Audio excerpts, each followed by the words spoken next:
It's very hard to know these days what is true and what is not true, especially when it comes to science and health claims. There are true statements, there are partially true statements, and there are lies or distortions of the truth. Sometimes these distortions are made through a poor understanding of the science, sometimes made intentionally to promote a product, and sometimes made intentionally to promote an agenda.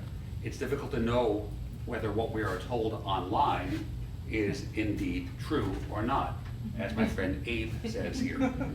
I am not an expert on water.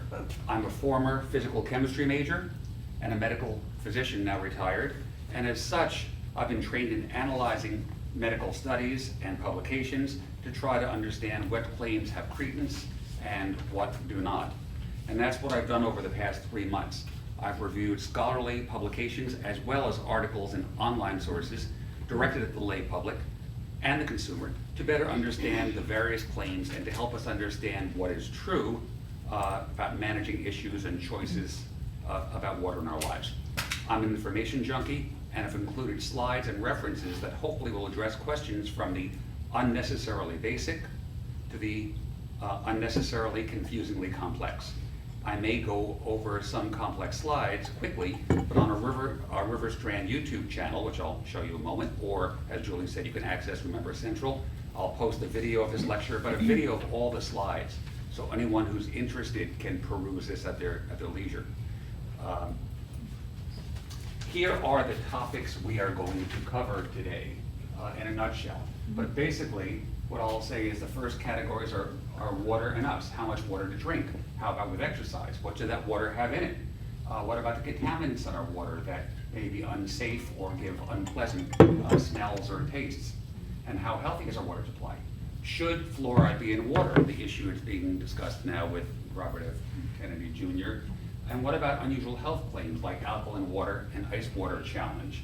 Then we'll also talk about water in our home and environment. What is hard water, how to filter it, how should we protect our home?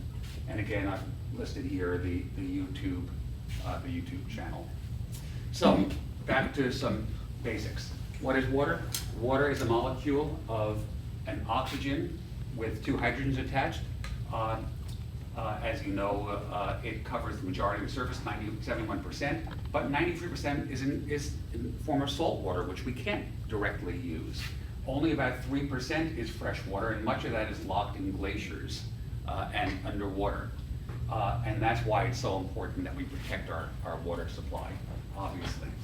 Our bodies have, 60% of the weight of our bodies is water.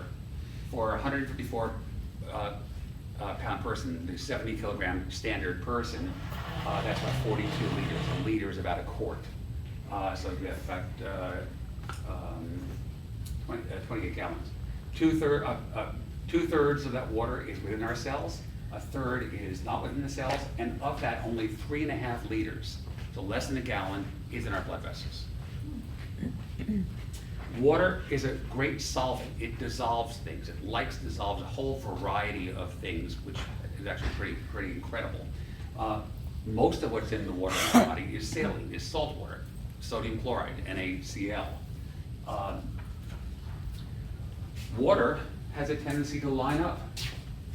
It lines up like a triangle, where the negatives come close to the positives, and a positive come with another negative. So it actually has a microstructure, if you will. When we put something in it that ionizes, that turns into positive and negative ions, the way sodium chloride does. The positive sodium tries to align itself with the negative oxygens, and the positive hydrogens try to align themselves with the negative. I said it backward, but we understand the point. And so it is dissolved, suspended or dissolved. And that's what I've said here. Ions will want to stay in the water because of the attraction. And if we want to remove them, we want to get something out, we have to do something. We need to treat it with something or filter it in some way. All right, first question, how much water should we drink? Not completely clear. The medical formulas, how much we need to replace when someone is ill, says about 2,500 milliliters, about 84 ounces, in a standard 70 kilogram person in a 24-hour period. That number actually comes from roundabout. It comes from that an average of 70 kilogram person needs about 2,500 calories a day. The body must convert. And it takes about a milliliter, 1 cc of water to convert that 1 calorie of energy. That's where this number traditionally came from. However, drinking water is not the only way we get water. Foods provide about a liter of that water. And as we break down glucose and proteins into sugars, into energy, it releases water called metabolic water. And that's about 300 milliliters of water. So in fact, we only need about 1,200 milliliters of water, 5 8-ounce cups of water for a 70 kilogram person.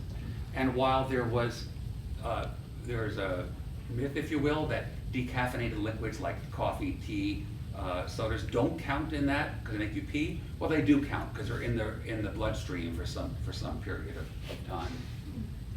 The recommendations I'm going to give you, though, are for a healthy person, not dehydrated, not losing a lot of fluid.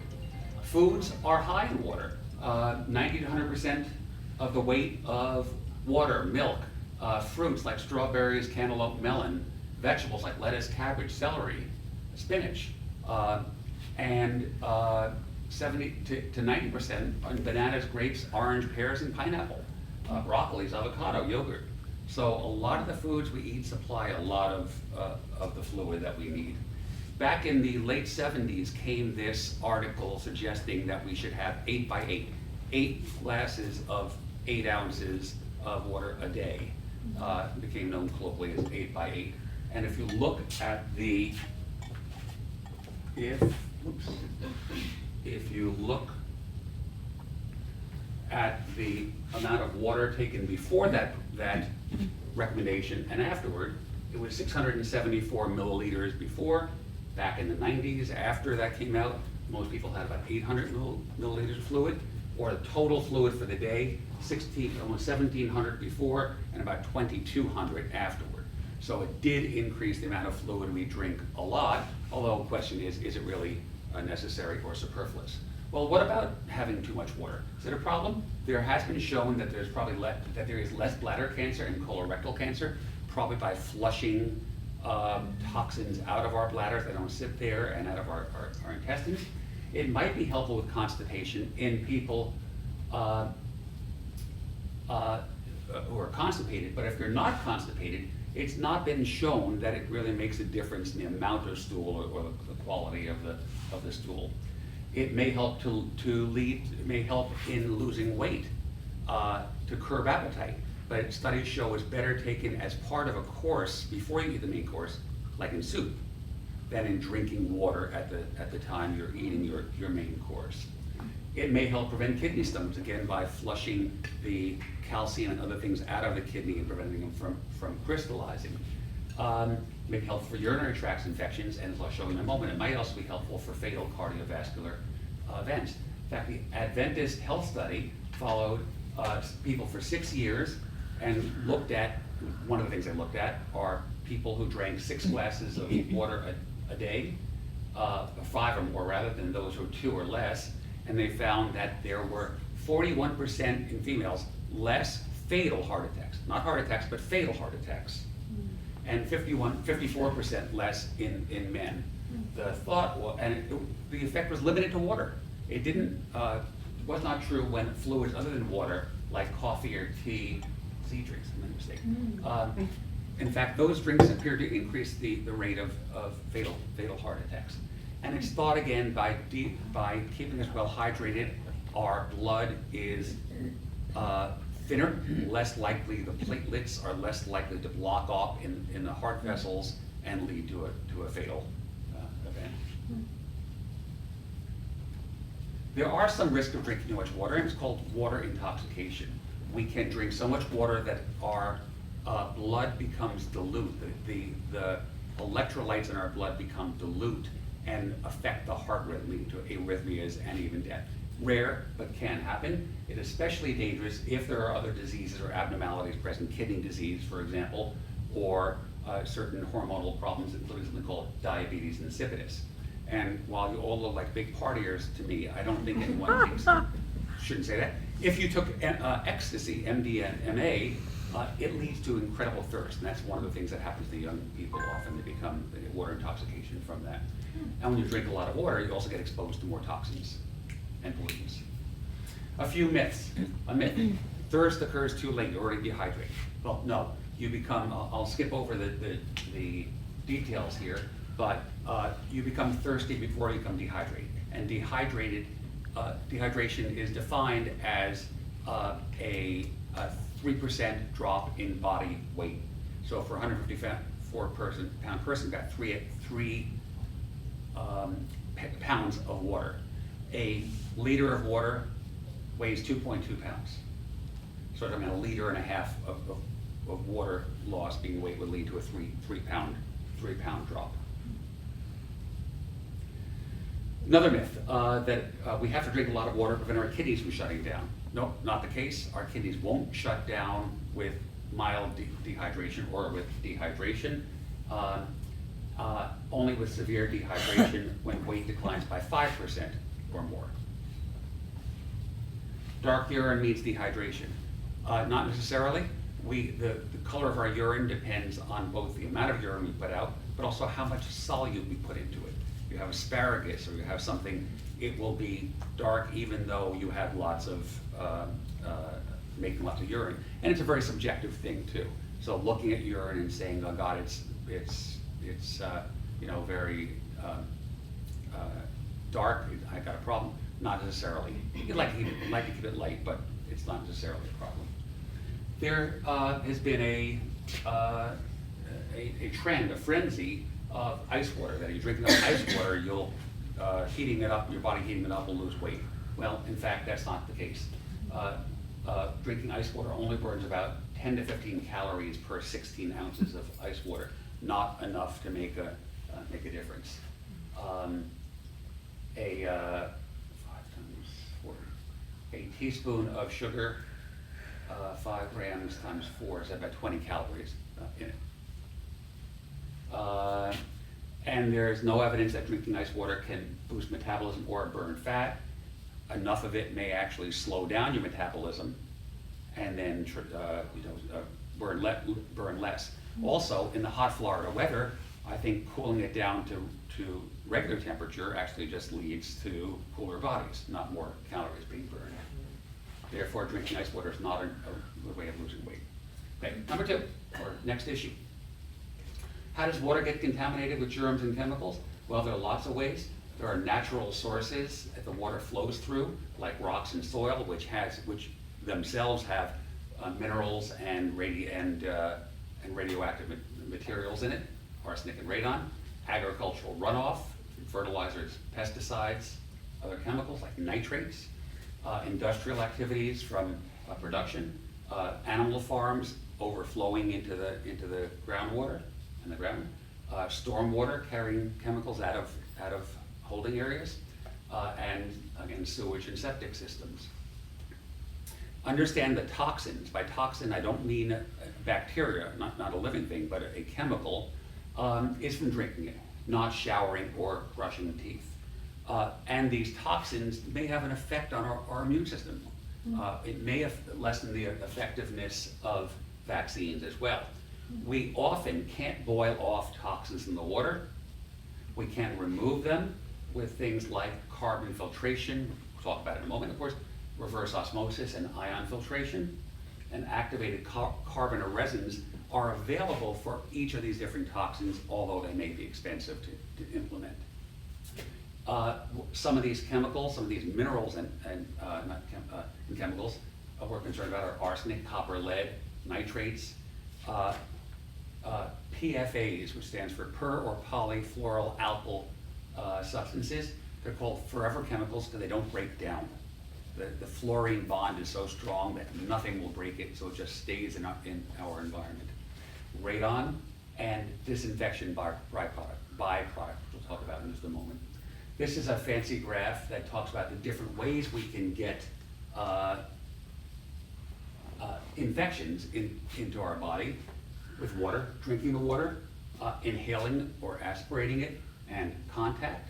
I highlighted a few things here, which, just to point out, with names that you may know.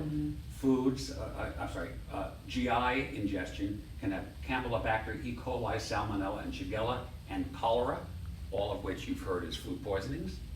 The viruses can include hepatitis A and norovirus, the virus famous for ship-wide infections, diarrhea infections.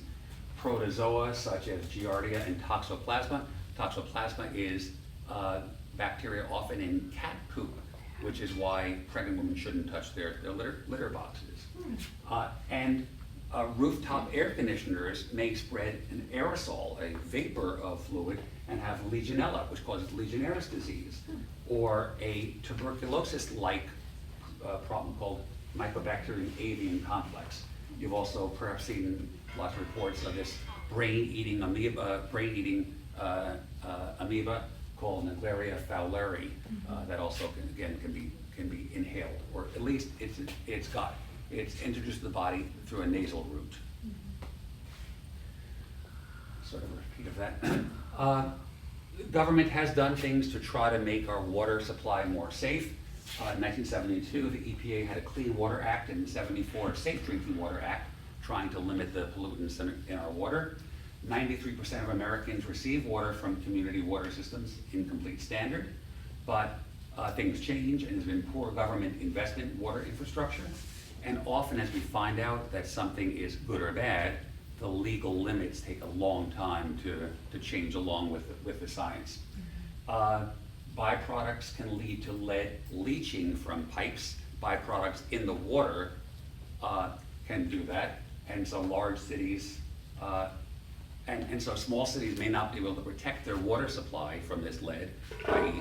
Michigan, where people have been convicted en masse of lead problems. If we look, water bottle, no plastic? Yeah. Limited plastic anyway. For what it's worth, and again, it is for what it's worth, J.D. Power and U.S. News has listed the best drinking water in blue and green, and the worst in red. You can see it here, and Florida is somewhere in the middle.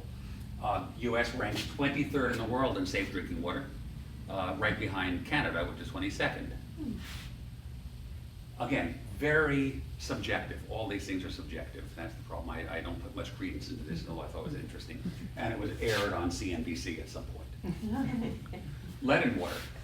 Lead can cause a variety of harmful neurotoxic things, brain and nervous system, physical and mental developmental delays, decreased attention span, kidney and blood pressure problems. Again, it used to be in lead paint, and babies would eat the paint, Right. chew on the paint. And we had a generation of that when we were phasing lead out. Chicago has the most lead pipes, New York City third in the country. Congress is trying to address this, appropriated $15 billion to try to update all pipes by 2032, but the cost now is probably more like $60 billion to do that. PFAs are these fluorine-containing compounds that are in various products like firefighting foam, food, packaging, other household items. They are known as forever chemicals. They don't break down. 45% of water supplies in the United States have been found to have them. Through the drinking water, it can cause a variety of problems: metabolic issues, fertility, developmental delays, and increased risk of certain cancers. PFAs have been found in tap water in lots of locations, and of course, here we are. And this 1 to 3 says this diagram. Doesn't say how much, I think just whether it's found there or not. We want to stay clear of it. Water treatments are available. Carbon filtration actually does remove it. We'll talk about that in a moment, as does reverse osmosis. Point of use filtration, making sure the water, if we don't have our whole house safe, at least the water that we drink regularly, like on our refrigerators or our tap, can be helpful. And bottled waters have at least the ones that I've looked at, have no PFAs in them. So says their label for how much we can believe that. During camping, very quickly, we can treat our water during camping by getting rid of the bacteria, viruses, and parasites with boiling for a minute or at high altitude for 3 minutes. It doesn't get rid of the chemicals, but it gets rid of bacteria and viruses and many parasites. We can use chemicals like chlorine and iodine to treat the water that we're going to drink. Again, effective for bacteria and viruses, but not protozoa. UV light, ultraviolet lights can kill these as well. And filters are available portable filters for camping as well. The Manatee County water supply, much of it, as does elsewhere in the United States, comes from aquifers. Aquifers are underground collections of water surrounded by rock. They are often sealed off from the environment. That is, they may be there for centuries if left untapped, and that keeps it somewhat clean, if you will. One of the problems we're having in the Florida coast is that the seawater, as we remove water from these aquifers, seawater tends to diffuse in, osmosis in, and so over time we're going to lose the effect of the aquifers. The Floridan aquifer is a huge one. Suncoast area, South Carolina, Georgia, Alabama, and Florida are all fed by it, and the wells are pumped from eastern Manatee County out to us. Above the Floridan aquifer, there can be other aquifers less deep. This is about 300 to 400 feet. About 100 feet down is another aquifer called a artesian aquifer.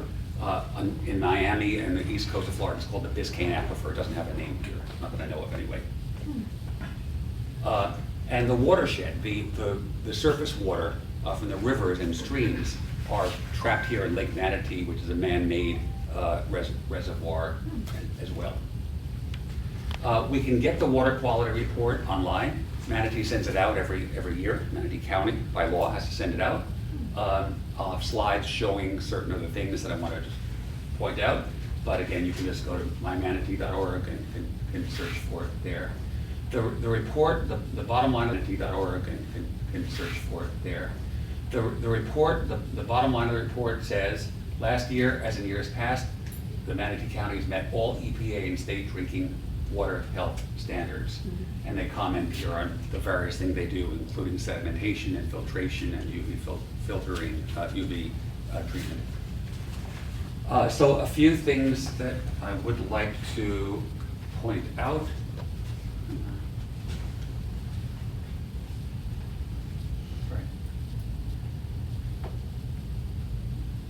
I'd like to point out fluoride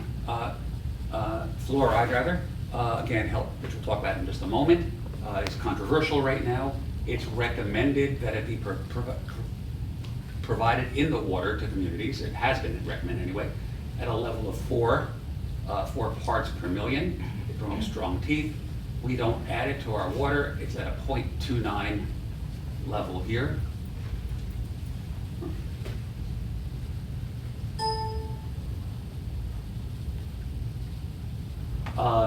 You can see here that there's no violation in any radiological contaminants of our water supply. Pesticides and herbicides are not in excess. There are some present, 0.0094. 3 is the maximum contamination level here. VOCs, volatile organic contaminants, again, discharge from pharmaceuticals. Level is 5, MCL is 5, we only have a 0.46, again, within the standards. Standards may not mean ultimately healthy, it may be an old standard. I'll skip over this. Lead and copper. Lead is low, 1.7 is the 90 of all the water investigated, sampled. The highest level was, or the 90th percentile was 1.7, and action level is 15. So we're well in the normal range. And again, it's caused by corrosion of household plumbing systems.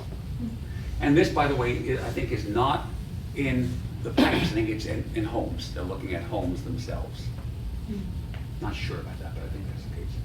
All right, so water is chlorinated. They add chlorine to it at the water distribution center because it has to be in our pipes, and it sits in our pipes for who knows how long, and exposed to bacteria.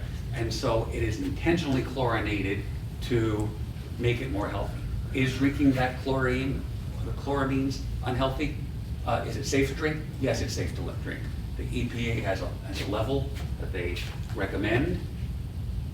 One of the problems with that chlorination is that it can mix with other chemicals and cause disinfection byproducts, DBPs. And those are not as healthy as chlorine itself. There are limits for this, DBPs. And you can see in our water, the chloramine itself is in safe level, 3.2, recommended to be 4 or less. It's the additive to control microbes. These are the DBPs, and you see they're not present. They've been filtered out by the company, by the water company. Bottled waters. I looked at the labels, product label for Poland Spring sparkling water and spring water and Zephyr Hills, and they listed all the regulated chemicals, all within normal limits or not detectable at all. No PFAs, no, but microplastics were not mentioned. Microplastics.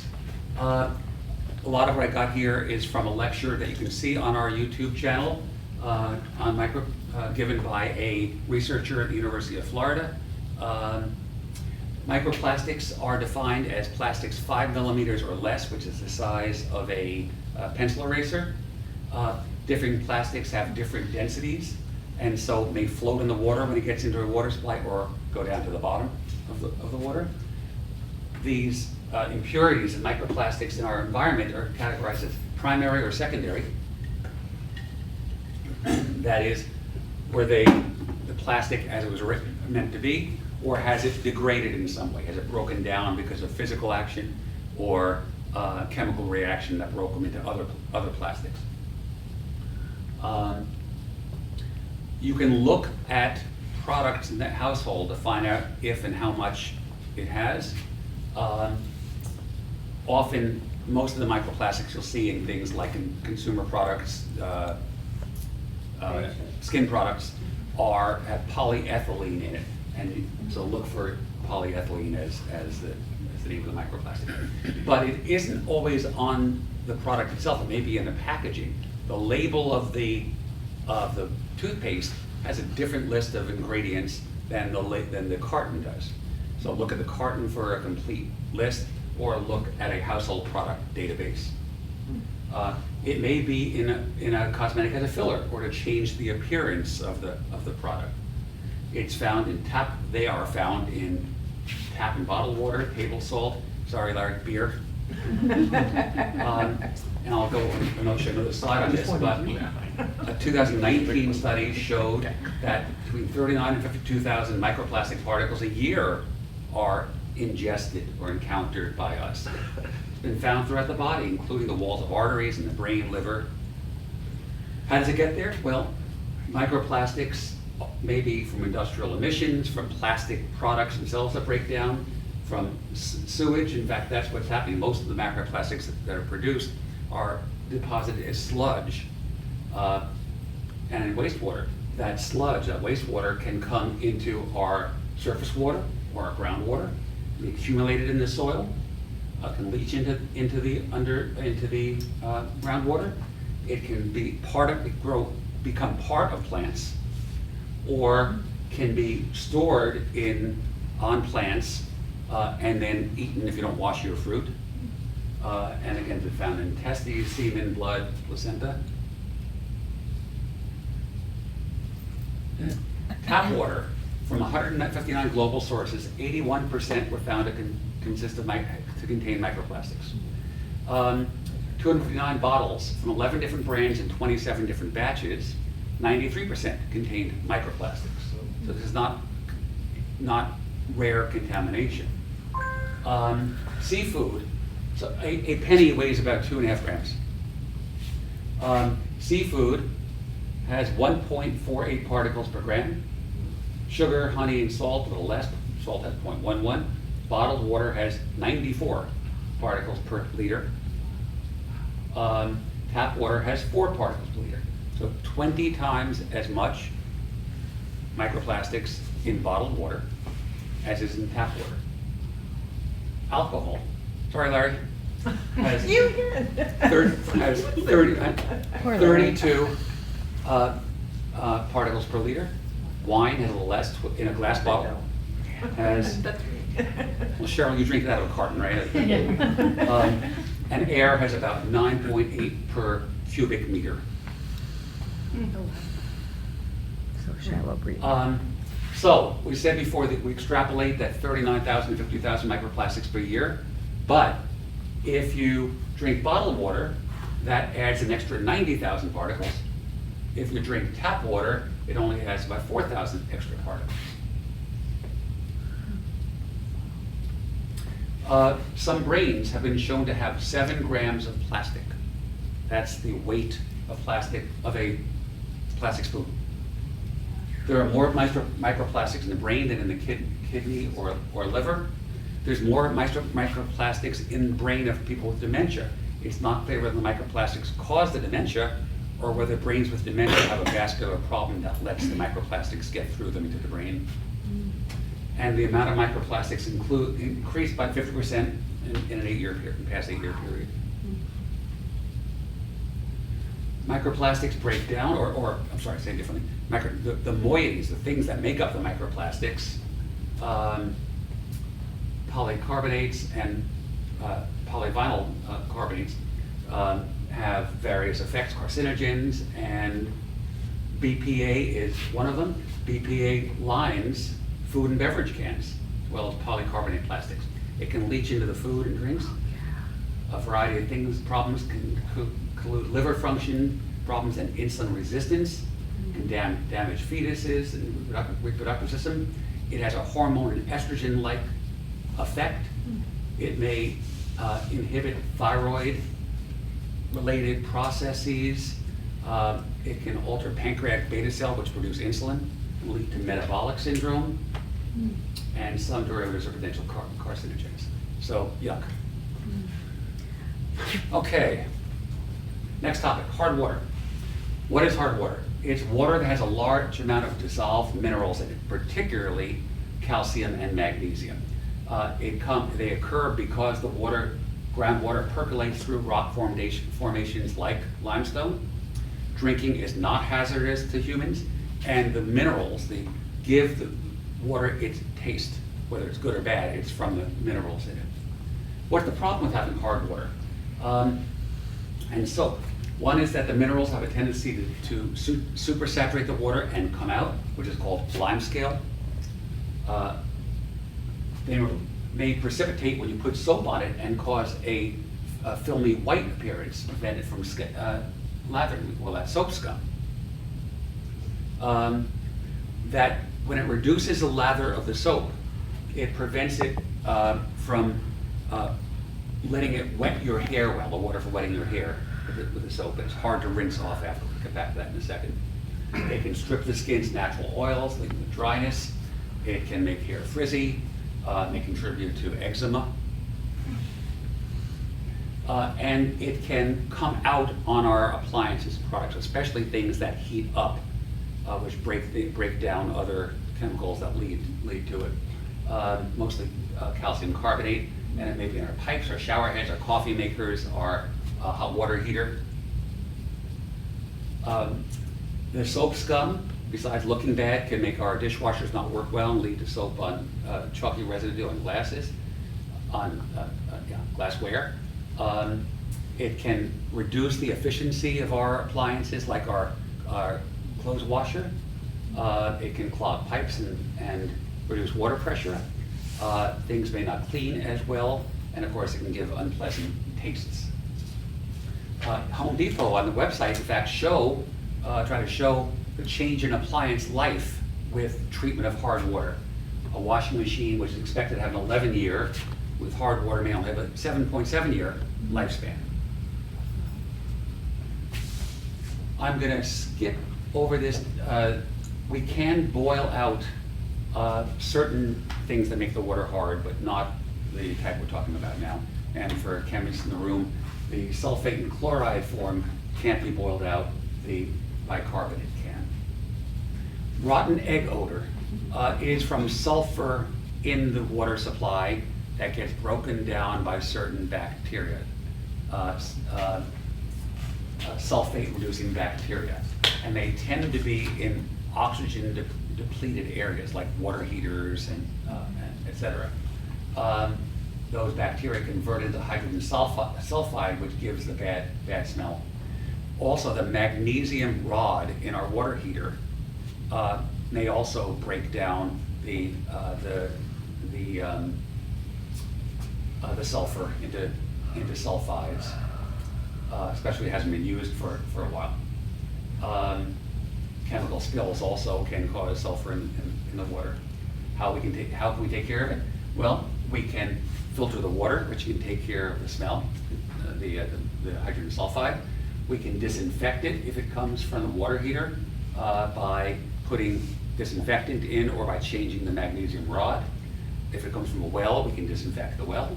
And flushing the plumbing supply can also be helpful to get rid of any bacteria that are harbored in the plumbing.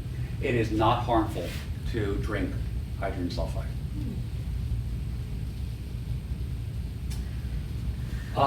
In preparation for this lecture, I had Culligan come out and see how they were going to try to sell me and also measure our water. You can have your water tested for everything, not through them, through lab to give a sample of water and send it in. Cost about $300 to $350 to do that. Culligan wanted to see what kind of test they were going to do with my water, and basically they did buckets. They looked at the hardness of the water and compared it to a vial of their own reverse osmosis treated water to show you. Brita does that too. With a Brita filter, they'll show you the change. But water can be considered soft, medium soft, hard, or very hard. Very hard water tastes bitter and has problems we'll talk about. The soft water is corrosive. It'll dissolve pipes and appliance things in pipes. It also may leach lead more easily. So there's a problem in older houses. So those may have lead pipes before 86 or 86 it was outlawed. Lead pipes were outlawed. Generally want to have medium soft water. Slightly harder water is okay as well. The hardness is measured usually in calcium or calcium magnesium hardness. Levels of 60 to 120 are considered of total hardness, which is a combination of the both, are medium, and 120 to 180 is hard. Another way of measuring that, and the way you'll see it written in a lot of ads and Culligan too, is grains per gallon, GPG. And a total hardness of 60 to 120 would be 3.5 to 7 grains per gallon, and 7 to 10.5 would be hard water. So again, 3.5 to 10.5 is acceptable water. On Rum Runner Place, and they measured my water is about 9, which would be in the total. Manatee County, I'll skip over how they do it, but in the water report it says 6.1 to 13 grains per gallon is where the water is considered hard. And in Florida in general, it's on average about 13, so are much, much better than much of Florida, and that may be well water elsewhere. How about soap? Anyone know how soap works? Good, okay. Yay, maybe. Here's the chemist coming out. Soap is like an eel. It's got a head that loves water. We call it hydrophilic, wants to touch water. It's got a tail, it's got 3 tails actually, that hate water. doesn't want to touch water, rather touch itself, try to come together. Touch itself or something that doesn't have a charge on it, like dirt or oil. Dirt being oily, if you will. So here's some dirt, maybe on your collar, or maybe on some clothes or something. It's in water. Does not want to leave the clothes into the water. Here's the water hanging out there, and again, it wants to stay separate, stay on your clothes. Here are some soap coming in, and the soap finds this grime, and the hydrophobic comes and touches the grime and makes a ball there around it, while the other part sticks into the water. And that's called a micelle. So here is a micelle. Here is oil or dirt with a globe of water around it, a micelle touching the water. So tail-to-tail action is one way that the water can be, and suspend the dirt. The other way is to do a head-to-head, both touching the same amount of water. When it does that, it forms a thin membrane around a soap bubble. So you can form either a micelle where dirt is there, or a soap bubble. You can't do both. Hard minerals prevent that from happening. Here's water and dissolved minerals. Here comes soap trying to get in there. It can't form a micelle. And so it doesn't stick together. It doesn't get the grime out because it doesn't have the 3D pattern. So again, soap molecules have a choice. They can form a micelle or an oil grime, but they can't do both. They're more likely to form a micelle if there's stuff present, and if not, they form a bubble. If there is excessive soap, then it will form a bubble or a lather. And so when you see that, you'll know if you see a lather that you are getting some cleaning there too. But the lather itself doesn't do any cleaning. Here is a soap bubble. Here are lather, which are multiple small soap bubbles coming together. And again, so shaving lotions and things like that use other chemicals to form a firm lather that will support a razor going over it. In fact, that's what a lather does. It creates a blanket of air to prevent nicks while shaving, and it allows spread. It allows something to glide over it to get through your hair, through the oil in your hair, to your scalp and get things off. It has other advantages too. It feels good, it shows you where the soap is, and it reassures you that you've actually gotten some cleaning there. Health effects of hard water. For the most part, there does not appear, the World Health Organization says, does not appear any convincing evidence that it causes adverse health effects. And in fact, the National Research Council says that we actually get some of our minerals, calcium, magnesium, and other essential for our body through water, although someone with a good healthy diet probably doesn't need that. There are studies of poor quality that point to two different things. A very weak relationship shows that the harder the water is, the less heart disease there is in men. Not strong, not as strong, doesn't go up by 5%, 10%, it may go up by 1.1% or something. But there are other studies show just the opposite. Hard water causes heart problems. So again, not clear. And they are weak associations. Let's skip over that. Not everything that's in water is dissolved. It can also be suspended. And things that are suspended can be forced to come out. Like spinning it or letting it sit. That's actually what the water company does. It lets, as big pools, that lets water sit for a while and lets the dirt and other things that come down. Or we can add to our water filters things that can remove suspended particles. Filters actually remove things that are dissolved in the water. They give a surface that things can attach to and come out. We'll see that activated carbon or ion exchange filters are perhaps the most common. They're very good at removing nitrates, heavy metals, and PFAs. And again, those are the things we're concerned about most. So activated carbon can be is a very good source, very good material. There's another way of getting rid of things by putting something in that wants to trade, wants to give off its mineral and take another mineral in its place, and that's a water softener. If you're looking to buy something, you'll see a lot of ion exchange filters mentioned, and generally, not always, ion exchange refers to a salt water softener. We can also force the water to pass through a membrane with pores so small only water gets through and not the dissolved minerals. And that's called the reverse osmosis system. Water softeners remove the minerals that cause our water to be hard, particularly magnesium and calcium. Most systems cause those minerals to be swapped for sodium and potassium. While the water is now softer, it potentially could be a problem to drink for people with kidney problems or people on a low-salt diet, which really is a low-sodium diet. It should be noted that most commercial laundry and dishwashing products use a detergent to trap dirt, not plain soap, and these detergents don't need water to be soft to work effectively. In fact, for many years, washing soda, sodium carbonate, has been used in water alongside regular soap to create a hybrid detergent that works even in hard water.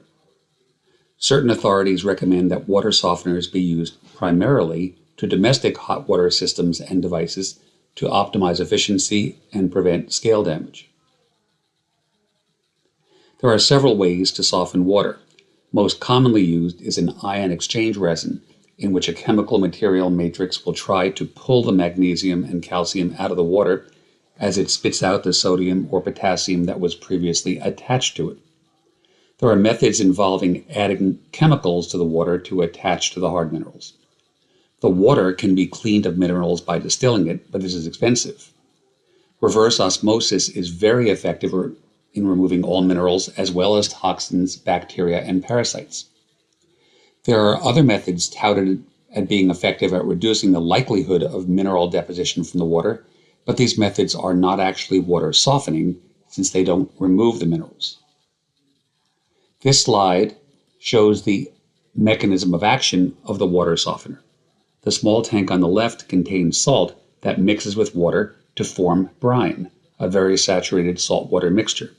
This brine is injected into the inlet where the untreated water also enters, and as these liquids pass together through the special ion exchange resin to the other end of the tank, the resin does its magic of adsorbing the hard minerals and exchanging them for sodium. The filtered water then passes out of the cylinder. The photo on the right shows a second large tank in which a second method of water treatment is being done after the softening is finished.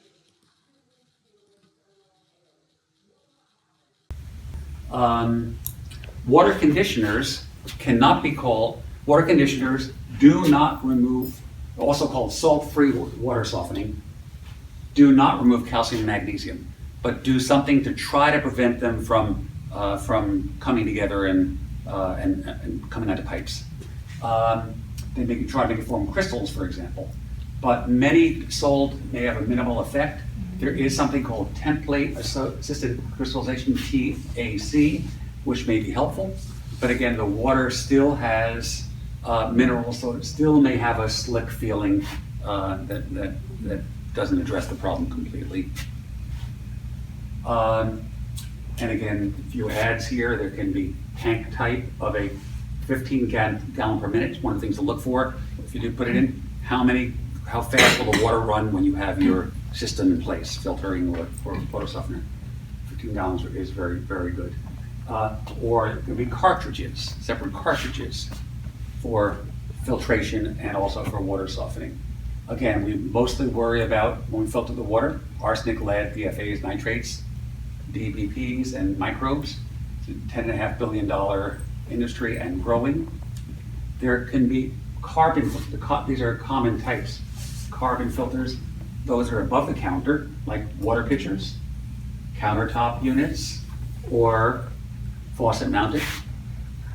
Then there can be under sink units, like a cartridge tank of carbon, or reverse osmosis that can be small enough to go under your counter. And then, of course, there are whole house units that can be used. Activated carbon, again, water runs through this matrix of carbon. There could be a tank type or a cartridge type. Actually, the carbon they use, which I thought fascinating, is coconut husk. They use that and they treat it in special ways to make the beads out of it. The tank type is 3 to 5 feet tall. They last for years before you can replace the carbon. It does not typically limit the speed of water going through it and doesn't require monthly maintenance. The cartridge type does need periodic changing, will limit the water flow, especially as it becomes more and more full. It may be changed every 6 months or 9 months or something. And that's in general better for one room, for a kitchen only or a bathroom or something, as opposed to the whole house in general. Again, activated carbon, as it goes through, it absorbs to the surface and then comes through. Periodically, it can get backwash. You can get water automatically comes up through it the opposite direction and washes off some of the pollutants and mineral types. And this shows a fancier system which has a UV sterilization as well as a sediment filter to get out the sediment so it doesn't clog the filter itself. Under counter, here's a reverse osmosis. Here's cartridge type carbon filters. Why 3? Because filters take care of different things. So what kind of filter can it get? Depends on what's in it. You can know for sure by doing one of the expensive water tests. And there are different filters meant for different chemicals or odors or other things. If no harmful contaminants are found, then you want to use a filter that has good flavor and odor reduction. If contaminants are found, then you'd want to treat those contaminants in particular. Because we're not on well water, we know what our water has in it pretty well. We can decide without doing a water test. We're going to get rid of the arsenic, and we talked about before. But again, if we had a well and we didn't know it was there, you really want to test the water first. Again, the activated carbon filters. There's one more thing to know about. They all use either a block this is a granular activated carbon. The block is a much stiffer material. It has much less, I thought I wrote it here.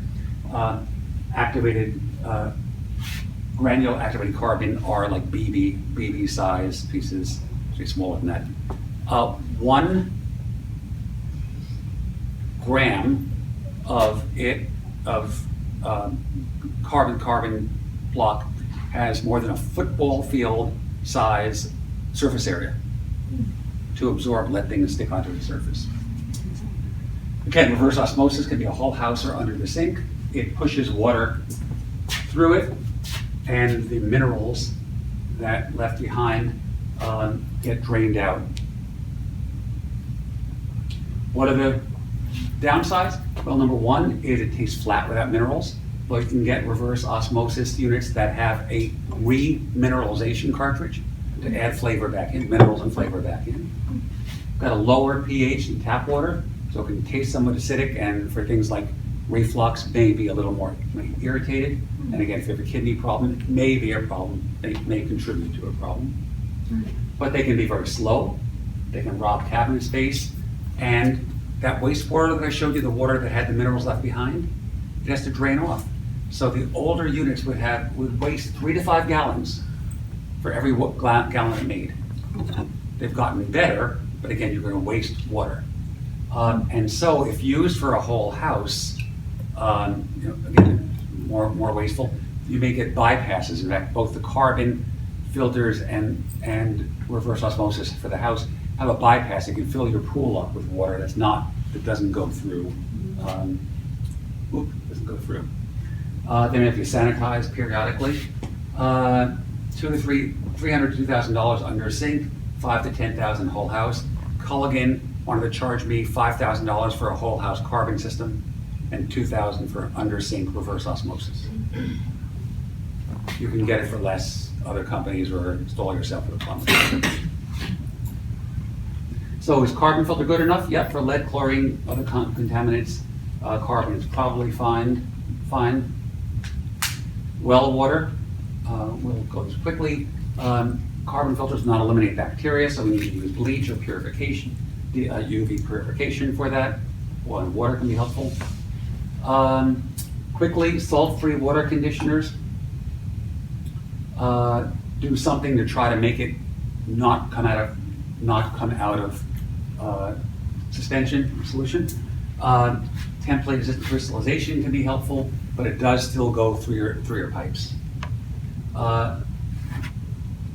Other things that are not proven are electromagnetic or magnetic water treatment. It's really not shown to be that helpful, but it's sold. Salt-free water conditioners have no chemicals, are environmentally friendly, low maintenance, prevent scale, but still leaves the water hard.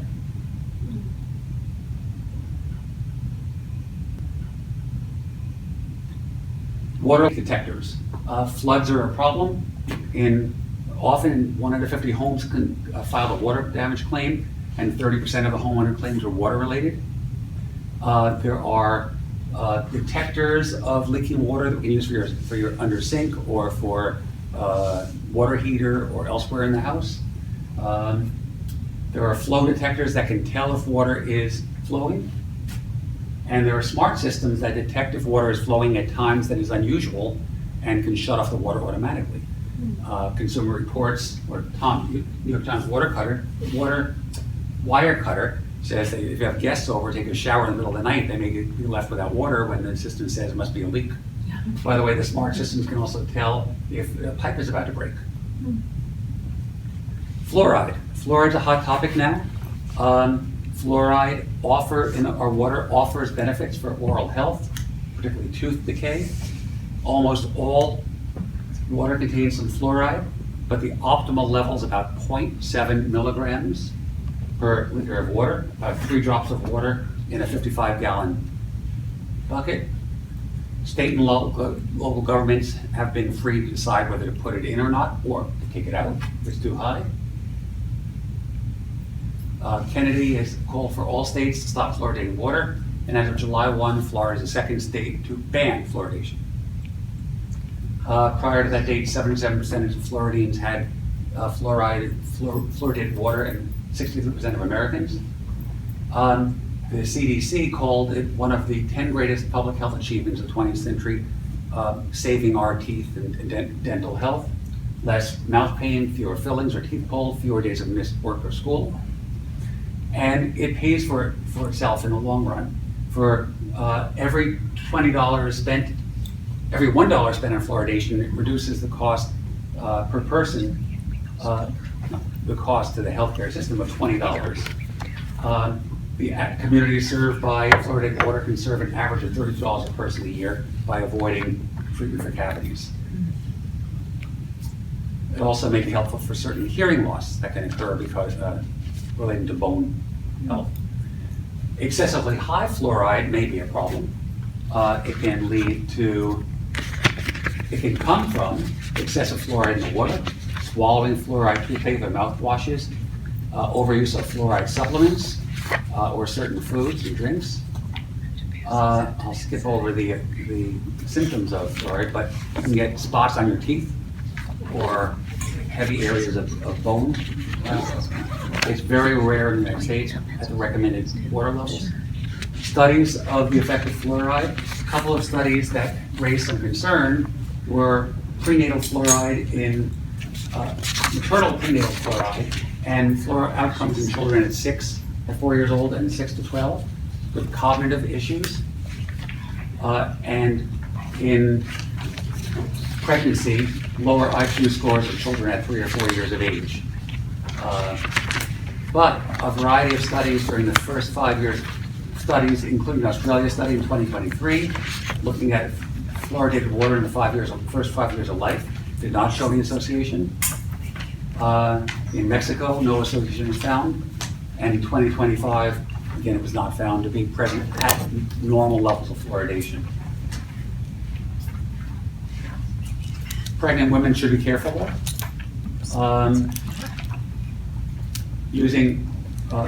If concerned, the ADA suggests using free water to mix infant formula, not to have kids swallow their fluoride toothpaste. And pregnant women should want to limit the consumption of tea. Black, green, oolong, and white tea all have fluoride in it. Fluoride has not been found to be carcinogenic. In animals, it was toxic, neurotoxic, only at high levels, not at normal levels. And the studies looking at that with poor quality. And in rats, only levels of 100 milligrams per liter or higher. So again, not substantial evidence that it causes a problem, neurotoxicity. It does cause problems in reproductive toxicity in humans at high levels, 38.5 per liter. But at levels of 0.7 to 1, no toxicity has been demonstrated. Alkaline water creates all sorts of comments on its anti-aging effect and gut health and high blood pressure and weight loss and exercise recovery have been made about it. Alkaline water, or water, has a tendency to break up into a positive hydrogen ion and a negative hydroxyl ion. Normally, there are equal numbers of both. Adding things to that may change the number of one compared to the other. And if there are more hydrogens, then it's considered acidic. If there are more hydroxyls, it's considered alkaline or basic. The frenzy with alkaline water has been saying that our body is too acidic, so adding alkaline water makes it better. No, not true. The kidney takes care of that, makes itself better. So adding alkalinity does nothing to our blood. Where does this come from, though? The alkaline water was first made by electrolysis, passing electricity into the water and breaking it apart into these two things. But when you break up the water that way, you also produce hydrogen gas that gets in the water. And that water is called electrolyzed reduced water. And that word reduced also, it points out that it can reduce, like an antioxidant, other things in our body, harmful things in our body. The original claims were because they thought that the water, the alkaline, had this good effect, when in fact, it's not that. It's been shown that it's the dissolved hydrogen that makes the difference. And it does act as an antioxidant. It may protect the DNA, can help with a chemical, a gene called GLUT4 that moves sugar into the cells and lowers blood sugar. May protect the pancreas from diabetic changes, may help the stomach be less irritated, anti-diabetic, anti-cancer effect. And you can buy that water already hydrogenated, or there are companies that will make it in a flask for $300 or in a pitcher for $700. Plug in a USB and it makes hydrogen water during the day. All right, last topic. What should we drink during exercise? We need to consider the fluid replacement needed, the electrolyte replacement, and sugar replacement. During exercise, we sweat differently. We can sweat from half a liter to 2 liters an hour with exercise. Urine accumulates in our bladder, and we lose it through our respiration as well, water. So a good general recommendation is to drink 400 to 600 milliliters, 8 to 16 ounces of water a couple hours before your exercise, let it get absorbed, and then keep on drinking during the exercise to keep yourself well hydrated. 150 to 300 milliliters every 15 to 20 minutes, depending on how much you're sweating. It is for exercise longer than 30 minutes that carbohydrate electrolyte beverages should be considered. We'll get to that in a moment. But electrolytes generally are not necessary with most exercise that isn't excessively hot, prolonged, lots of sweating, because we have enough water and electrolytes in our body, or enough sugar and electrolytes in our body to maintain it. Why do we sweat? We sweat to cool ourselves off. Sweat loses and electrolytes. Sweat loses water and electrolytes, but more water than electrolyte, which is why the water is the most important thing we have. We have lots of sodium in our body. And if we do need electrolyte, it's sodium, not potassium, not magnesium, not things like that. So probably don't need electrolytes unless you're sweating. Vigorous exercise for more than an hour. I'll skip over that. And we might want to choose our drink and how salty it is, depending on how much we sweat. If you're wearing padding, like football, you may sweat more. We can sweat between 200 milligrams to 2,000 milligrams of salt. A teaspoon of salt has about 3,200 milligrams of salt in it. Kids may dehydrate more easily and lose more electrolytes. And as a guideline, we should aim for 200 milligrams of salt per 16-ounce bottle of water. Can also just add half a teaspoon of salt to a liter of water, a little sweetener to do that as well. Gatorade has 150 calories, 38 grams of sugar, which is almost 8 teaspoons of sugar, and 250 milligrams of sodium. So great for replacing sodium. Shitloads of sugar there. In fact, I was reading that, right? I was eating Trader Joe's chicken meatballs, a package like that, which has 150 calories in it. And so do all these other snacks.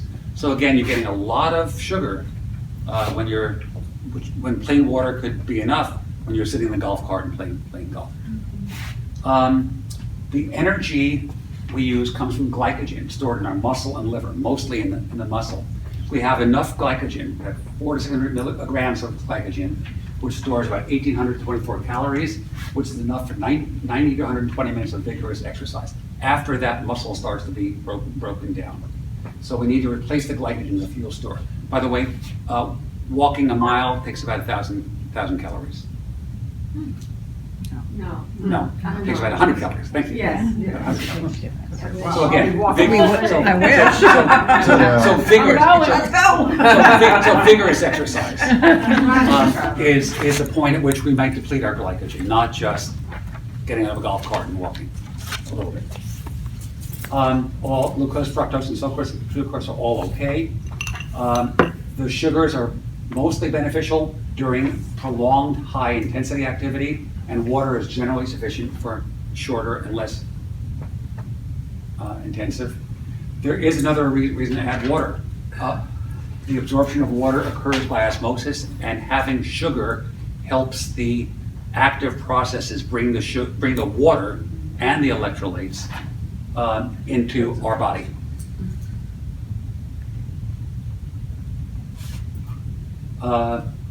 So, did I say it already? Here's another slide. Having more glucose increased 5-fold the amount of water that was taken up. So do we need to add sugar to our workout? Depends on the intensity. Under 90 minutes, probably just a gram or 2 is enough to help with the absorption of water. For over 90 minutes of aggressive running or cycling, then additional carbohydrates, like a 3 gram of carbohydrate per 100 milliliters of water, 3% would be helpful for that. A lot in a short amount of time. Questions? What if you ingest a sugar-free sports drink, and does that enhance its health benefits? Even though it doesn't. Zero or. So again, so again, 3 things: fluid, water, for hydration, electrolytes for electrolyte replacement, and sugar for energy and also to help absorb the water or fluid when it needs to be alive. So drinking plain water for intense and prolonged activity is fine. Water with electrolytes, a sports drink of some kind, even a sports drink without fluid, without sugar, would be the next thing that I would add if I needed to. And then, of course, with sugar for big activity. If you're asking what about these sugar-free things, Right. That's something I should have talked about too. The issue of what about these? There was an issue a few years ago about whether you gain more weight drinking diet-free, sugar-free, and there's some evidence that some of these sugar substances make you crave food. Don't get rid of your carbohydrate lust, and so you keep on eating it that way. But I don't think they have any harmful effect for hydration. What do you drink on the golf course? Water. Just straight water, nothing Or else? Or beer. For me, it's water or a Bloody Mary. Bloody Mary only the 12th hole or later, because otherwise I get lightheaded by the time I finish. So I'm an advanced non-drinker. Anybody else? What do water pills do for you? They help get water out of your system, but So do they make you dehydrated? yes, absolutely. Water pills, called diuretic, makes your kidney get rid of water. Wrong. Makes your kidney get rid of sodium. Sodium, many people have noticed that if they eat too much sodium, their rings don't fit anymore, their ankles swell. Because you're bringing sodium to the body, gets distributed to the, remember 2/3 are in the cell, and 1/3 are extracellular, but only 1/4 of that is blood vessel. The rest are around your cells. They're in the tissues. So if you have too much water, too much salt, and salt water, it goes in the tissues, so your fingers swell, your ankles swell. And if you have a heart problem, that's bad for your heart. So what a diuretic does is make you excrete the sodium, and as that sodium goes out, so does extra fluid as well. And so it doesn't help you lose weight. You lose water weight. Next time you drink, though, you'll gain it back. It helps your heart if you have heart failure, if you tend to have heart failure. But it doesn't, it's not really for water itself. It's for fluid levels in the body. I had a question. Well, back when you were talking about a lot of the toxicity that goes into the water, if you've absorbed it and you're in your 60s and 70s, can there be changes by where you're trying to make a change and not drink these things, that your body can revert back to something healthy, or are you sort of screwed for doing it so long and it's Screwed like 65 years of your life up. Okay. You screwed the first 65 years, screwed up the rest. I'm guessing. I don't know of any study, I didn't read anything that said that. However, again, if we're saying that microplastics are building up in the brain, I'm assuming that's not reversible. My guess. Might there, if it is an additive thing, I guess stopping it from getting worse, stopping from adding more, but I think that the effect of what's there may continue. And again, the microplastics may have a hormonal-like effect. They may give off or act as hormones and have hormonal changes, or cause if they're in the blood vessels, walls, for example, it may continue to cause the blood vessel to be irritated and making something out and swell, clog off your heart, leakiness in the brain, which may lead to dementia, if that's what causes that, don't know for sure. But I'm assuming it's not completely reversible. okay. I hear pickleball will help though.